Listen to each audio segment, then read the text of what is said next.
در نخستین روزهای زمستان سال 1978 میلادی ویکتور سریانیدی باستانشناس نامدار شوروی بالای همین تپه در نزدیکی شهر شبرغان ایستاده بود.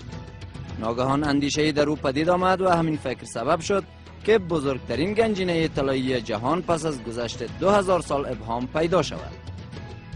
در جریان این 2000 سال بسیاری از جهانگشایان، شاهان، فرمانروایان و حتی ماجراجویان به دنبال این گنج در این بخش جهان می‌گشتند. اما هیچ کسی نمی‌دانست که گنجینه بزرگ باختر که میراث دوران حاکمیت یونان و باختر پس از فتوحات اسکندر است در کجاست. بسیاری ها در بلخ به دنبال این گنج می‌گشتند و کسانی هم متیقن شده بودند که وجود چنین گنج افسانه‌ای بیش نیست.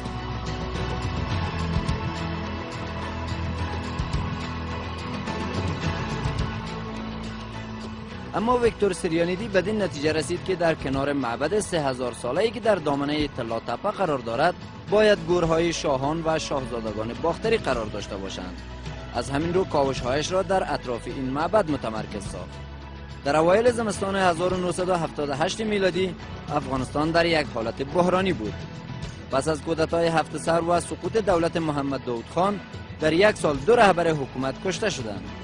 در جای جای افغانستان گروه‌های چریکی برای مقابله با حکومت به میان آمده بودند و حکومت انقلابی از شوروی تقاضای کمک کرده بود.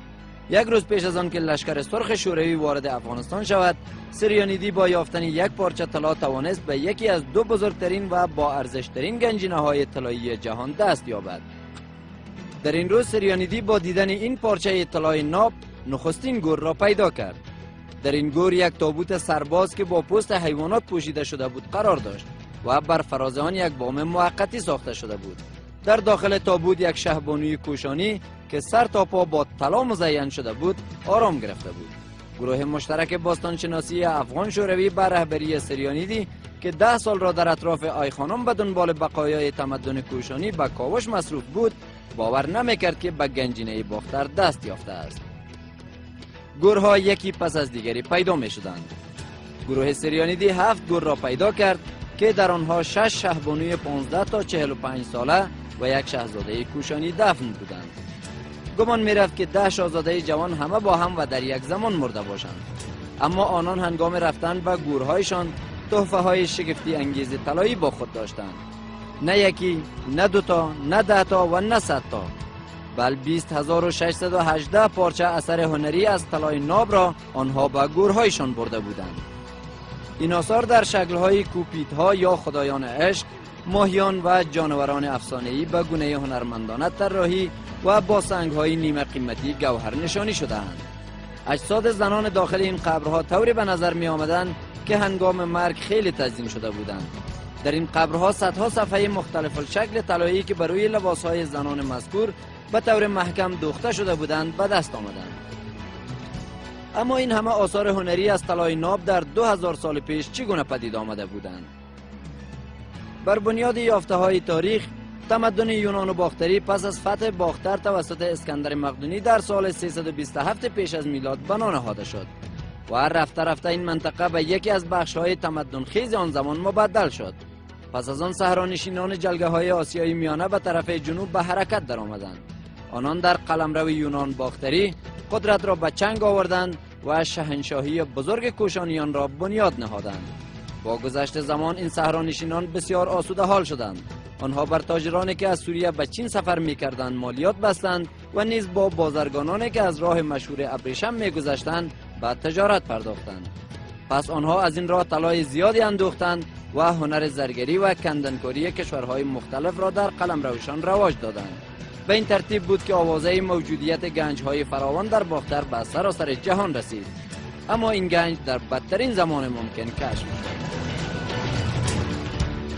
ویکتور سریانیدی در یک وضعیت بحرانی قرار گرفته بود. اوضاع امنیتی هر روز بدتر میشد و آنان باید با سرعت کار میکردند. باستانشناسان هر روز شامگاهان به ثبت و عکسبرداری آثار می پرداختند و بعد از پایان کار آثار مذکور را در یک اتاق که لاک و مهر شده که زیر مراقبت جدی قرار داشت نگه می داشتند. اما هیولای جنگ گروه باستانشناسان را نگذاشت که کارشان را تمام کنند. آنها در حالی که تازه گور هفتم را یافته بودند مجبور شدند کاوش‌هایشان بر این گور را نیمه کاره رها سازند و آثار به دست آمده را برداشته به کابل بروند. اما هیچ کسی ندانست که در گور هفتم چی بود. زیرا پس از ترک باستانشناسان این گور با سرعت تاراج شد و کاوش‌های غیر فنی دیگر برای یافتن بقایای این گنج منطقه را به کلی ویران ساخت و بدین ترتیب باستانشناسان موفق نشدند که با کاوش و جستجوی بیشتر در گورهای پیدا شده درباره روش زندگی و باورهای سلسله کوشانیان تحقیق کنند. گنجینه طلای باختر به موزیم کابل منتقل شد و ثبت گردید. اگرچه سریانیدی اصرار داشت تا پایان جنگ در افغانستان این گنجینه به یونسکو سپرده شود و در یک کشور بی‌طرف نگهداری شود، اما این تقاضا پذیرفته نشد و سریانیدی به اتحاد شوروی برگشت. در سال 1989 میلادی 10 سال از کشف با ارزشترین گنجینه طلایی جهان می‌گذشت، اما اوضاع افغانستان بدتر از هر زمان دیگر بود. قشون سرخ افغانستان را ترک کرده بود و حکومت کابل در حالت متزلزل قرار داشت و هر آن ممکن بود که سقوط کند. پس گنجینه طلای باختر را باز هم خطر بزرگی تهدید می‌کرد، اما یک فرد دوراندیش که اوضاع مملکت را بهتر از هر کسی درک می‌کرد و فکر نجات بزرگترین ثروت ملی کشورش و جهان افتاد. او دکتر نجیب الله رئیس جمهور وقت افغانستان بود. دکتر نجیب الله در یک عملیات فوق سری گنجینه طلای باختر را از موزیم کابل به خزانه بانک مرکزی افغانستان که دروازه به ارگ ریاست جمهوری دارد و امن‌ترین مکان در تمام کشور است انتقال داد. او هر پارچه از گنجینه باختر را در پنبه پیچید و داخل صندوق‌های در میان بانکنوت‌های فرسوده و کهنه گذاشت و در گاو صندوق بانک مرکزی افغانستان در زیرزمین 3 طبقه‌ای که یک شاهکار معماری است قرار داد. این زیرزمین با پیچیده ترین تدابیر امنیتی توسط یک شرکت آلمانی در زمان حاکمیت نادرخان ساخته شده است و گاو صندوقی دارد که توسط 7 قفل محافظت می شود. در زمان باز کردن گاو صندوق باید تمامی 7 کلید موجود باشند و قفل‌ها به ترتیب باز شوند. اگر کلیدی بدون ترتیب به داخل قفل انداخته شود، کلید در داخل قفل گیر می کند و امکان باز شدن گاو صندوق از بین می رود. دکتر نجیب شخصا صندوق‌ها را مهر لاک کرد و 7 کلید گاو صندوق را به 7 تن از معتمدان بانک مرکزی سپرد و از آنها تعهد گرفت که در گاو صندوق را جز برای یک رئیس جمهور یا رهبر قانونی افغانستان بر روی هیچ کس دیگری نگشایند. پس از آن کم کم شایعات ناپدید شدن گنجینه باختر بالا گرفت. شماره میگفتند که روس‌ها این گنجینه را با خودشان بردند و شماره هم میگفتند که دکتر نجیب آنها را به روس‌ها فروخته است و این آوازها زمانی اوج گرفتند که حکومت دکتر نجیب سقوط کرد، اما او درباره گنجینه باختر خاموشی اختیار نمود. با شدت گرفتن جنگ‌های تنظیمی در کابل هیچ کسی نمیدانست که بر سر گنجینه باختر چی آمده است. حتی آوازه‌هایی از فروش این آثار در بازارهای جهانی پخش شدند و شماره میگفتند که این طلاها آب شده و برای خرید سلاح مصرف شده است.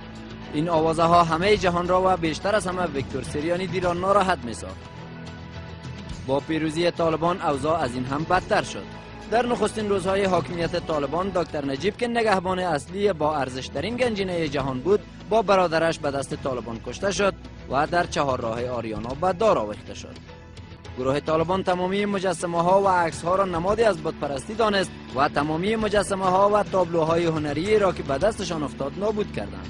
با فروپاشیدن تندیس های بودا در بامیان به دست گروه طالبان دیگر هیچ امیدی برای محفوظ ماندن گنجینه باختر وجود نداشت.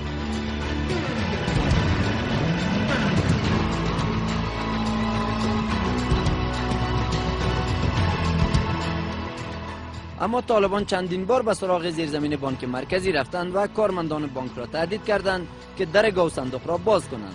اما از 7 نفری که کلید گاو صندوق را داشتند تنها 1 نفر در بانک مانده و دیگران همه به دیگر مناطق جهان مهاجر شده بودند.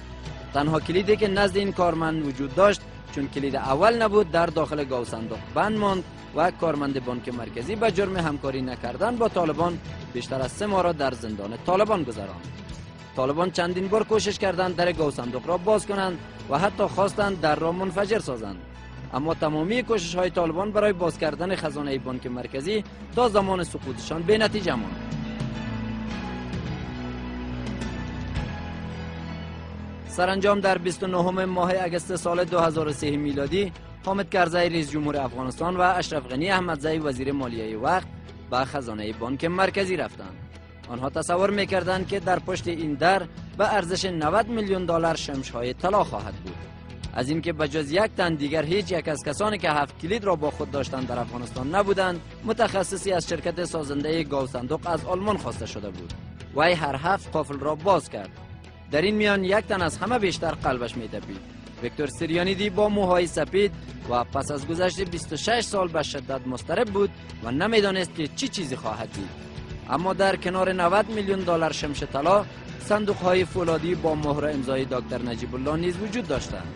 وقتی این صندوق‌ها گشوده می‌شوند، سریانیدی با حیرت می‌بیند که گنجینه باختر در میان آنها محافظت شده است، در حالی که دکتر نجیب نگهبان اصلی این گنج دیگر زنده نیست و به دست طالبان کشته شده است.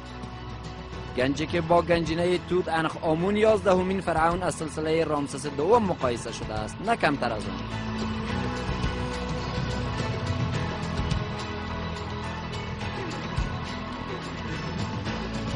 این گنج اکنون به سراسر جهان می‌گردد تا پیشینه غنی تاریخی و فرهنگی افغانستان را به جهانیان بشناساند و نگاه جهانیان را نسبت به افغانستان دگرگون سازد.